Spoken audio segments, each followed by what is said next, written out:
Je n'avais pas le courage de porter des projets que je veux porter. Bonjour, alors moi c'est Dija Boy, je suis entrepreneur consultante. Alors j'ai plusieurs casquettes, chef de projet, event manager, productrice audiovisuelle, interprète et traductrice.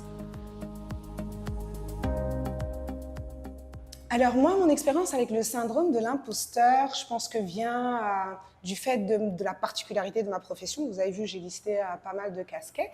Et en tant qu'entrepreneur et autodidacte, je me suis lancée dans ces différentes industries sans pour autant avoir, on va dire, le certificat ou le diplôme certifiant de mon expérience. Donc souvent, lorsqu'un geek vient, un projet vient, la première réaction c'est non. On va m'envoyer un profil. Allez, déjà, il faudrait postuler. Ben non. Cette annonce va rester dans ma boîte de réception. Je ne vais jamais postuler. Il a fallu justement que je me documente, que j'essaie de comprendre pourquoi est-ce que j'avais certains blocages. Et en faisant de la recherche, parce que Google, c'est notre ami, hein, j'ai pu identifier ce de quoi je souffrais, si on pouvait le décrire comme ça. Donc, tout ce qui est crise d'anxiété, stress, un blocage. J'insiste sur l'aspect autodidacte parce que 3/4 du temps, il faut aller chercher l'information, il faut aller chercher la thérapie qui va marcher.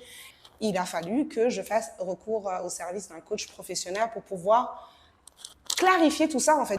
Cet aspect perfectionniste que j'ai et de souffrir d'un manque de légitimité, je me dis, si je ne peux pas le faire au meilleur standard de l'industrie, je préfère ne pas le faire. Donc, souvent, je me retrouve à être coincée et professionnellement, j'aimerais dire, en tout cas du point de vue créatif, les 5 dernières années, je me suis juste bloquée.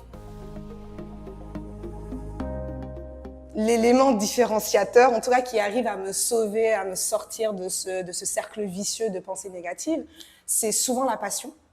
Parce que je ne peux juste pas m'imaginer de ne pas pouvoir faire ce que j'ai envie de faire.